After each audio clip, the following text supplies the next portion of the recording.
This is I Hear Things for Friday, March 11th, 2022, the care and feeding of a podcast audience. One of our longtime clients and foes, and that's Friends of Edison, reached out to me this week and asked me a question based on some of the things that they were seeing in their data. Is it fair to say that 99% of podcast listening today is being driven by the same handful of podcasts? And in context, let's say a few hundred is a handful. Now, I thought about this for a while. I mean, I know the answer, at least as far as our data is concerned. But I still thought about this for a while because once you know the answer to this, what are you going to do with it? Well, the answer, give or take a few percentage points, is yes. Now, a few of us in the space put out various rankers, right? Podtrac and Triton put out download rankers of their participating publishers. And we put out a reach estimate for the entire industry based on reported listens. Now, in all cases, we show a top 20 or maybe even a top 50 as we do with individual podcasts. But here's what none of us do: a top 1,000 or even a top 500. If we were to do that, you would see it. You would see the shelf. You would see the drop off, the giant head of a long, skinny snake. Now, you can almost intuit this by looking at our recently released network ranker for 2021, and I will put a link to this in the show notes and in that. And I'm just going to talk about the top 5 here, which are SXM Media, Spotify, iHeartRadio, NPR, and the New York Times. Now, in the top 2 spots, we have SXM and Spotify, who share a similar combination of a wide range of shows that target a broad demographic swath of the population, and also, of course, some of the biggest individual shows in podcasting. And then there's the next tier, the next clump of networks, which includes iHeart, NPR, and the New York Times.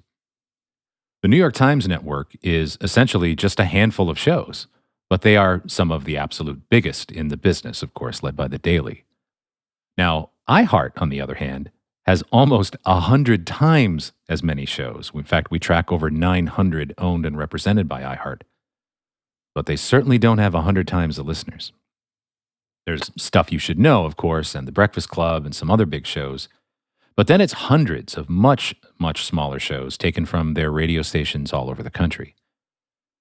There just aren't that many huge shows in podcasting, just as there aren't that many huge movies or huge TV shows. And if you missed my article on hits, I'll post a link to that in the show notes as well. If I were to plot out a line graph of all 4,208,804 podcasts as of this recording, and I were to plot them out by downloads, it would look kind of like a chart of human life plotted on a graph of the entire span of Earth's history. There would be a long, straight line with a giant spike at the very, very end. Now, I don't know if the number is 99% or not, but it's not out of the realm of possibility. Most podcast listening is indeed to a relative handful of shows.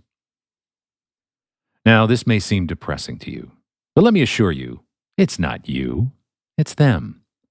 The audience has only so many slots in their day and their life for audio consumption. The total time spent with audio sources each day in our share of ear research has reliably been around 4 hours a day since we first started the project in 2014. Now, if you're a podcast listener, you do listen to quite a bit more than that. It's true, but at some point, something has to go. And I think it's doubly hard to introduce a new short-run podcast series, something that's, 8, 9, 10 episodes, etc., when so many of those listening slots that we have are taken up by regular, recurring podcasts every week that fit into the habit of an audience. Now, certainly the bigger networks benefit from symbiotic cross-promotion, right? If you like one show from NPR or Wondery, chances are you're going to like a similar show from the same network. But what's understated about cross-promotion is the power of the brand umbrella that sits over both Podcast A and Podcast B in the cross-promotion. It's why S-Town did so well. It wasn't just one podcast recommending another random podcast. It was a recommendation that fit under a strong brand umbrella that you already knew and trusted. And that's the importance of brand in podcasting. So, what's the indie podcaster to do? What can those of us who don't produce Call Her Daddy do to build a brand and create a slot in the lives of a prospective audience and become a part of their weekly or maybe even daily habit? Well, I know I've talked a lot in this space about the importance of non traditional channels like YouTube in this, especially for discovery, right? Podcasting OGs who've been in the space a long time used to argue with me about that, even as recently as a year ago. But now look who's speaking at Podcast Movement in a couple of weeks, YouTube's podcasting lead. So I'm going to take the W on that one. But that's not the key for a podcaster to build their brand. In fact, what I think the key is will warm the cockles of any veteran creator's heart in the space, because I think it doubles down on what a podcast really is. I think the key to building a brand in podcasting today, it's not the show, it's not your show, it's your feed. Now, it's going to be really hard for your show to stand out in a universe where so much listening goes to so few shows. There are literally millions of podcasts out there, essentially tied at 100 or fewer listeners.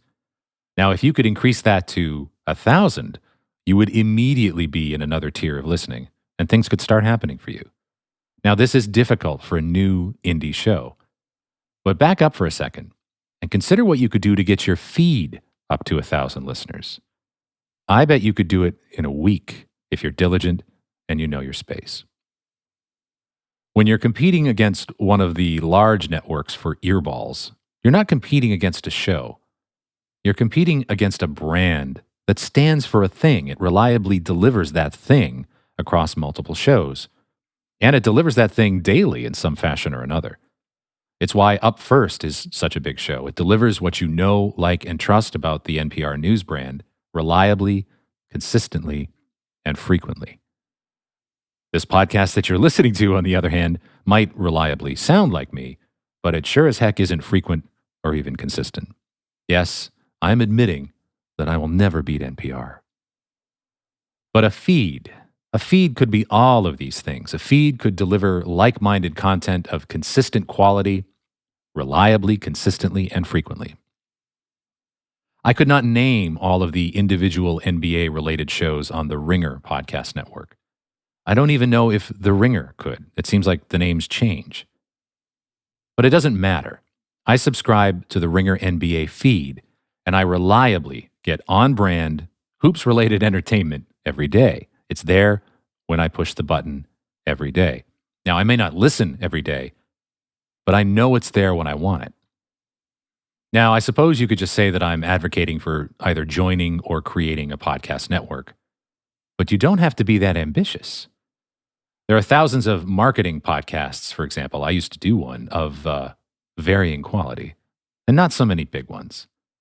But aggregate them into a network, as my friend Jason Falls has done with his marketing podcast network, and all of a sudden you've got a little reach. And here's the thing about reach.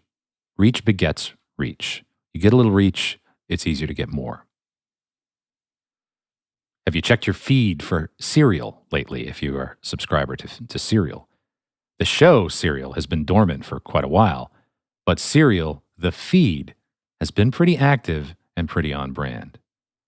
Now, building a network can be just as daunting as it sounds, and that's not necessarily what I'm advocating here.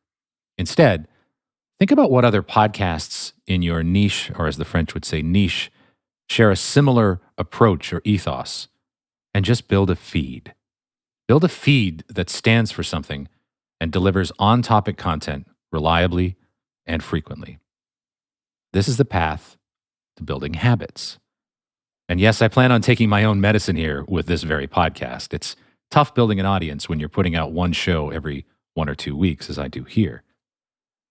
But in a single feed that delivers the best thinking in podcasting every day, maybe this show on a Friday, somebody else's on a Monday, and so on, that's a thing that you can build a brand around.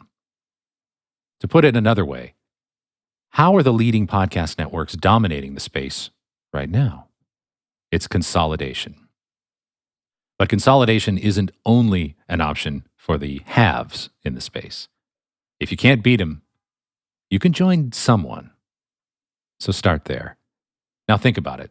It's going to be increasingly difficult to compete in the podcasting space over the next few years. The growth in the total hours spent listening to podcasts, it's going to slow. That's just nature. If someone makes time in their lunch hour every day for 15 minutes of content that's relevant to their job or their life, being the feed that provides that every day, that's the surest path to building a habit. And then a relationship. And people don't fire their friends.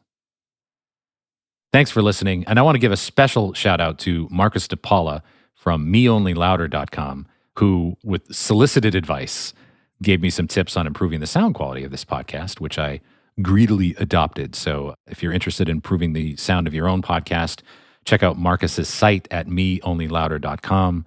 And thank you, Marcus. I appreciate you. And I appreciate all of you for listening. This is Tom Webster for I Hear Things. We'll see you next week.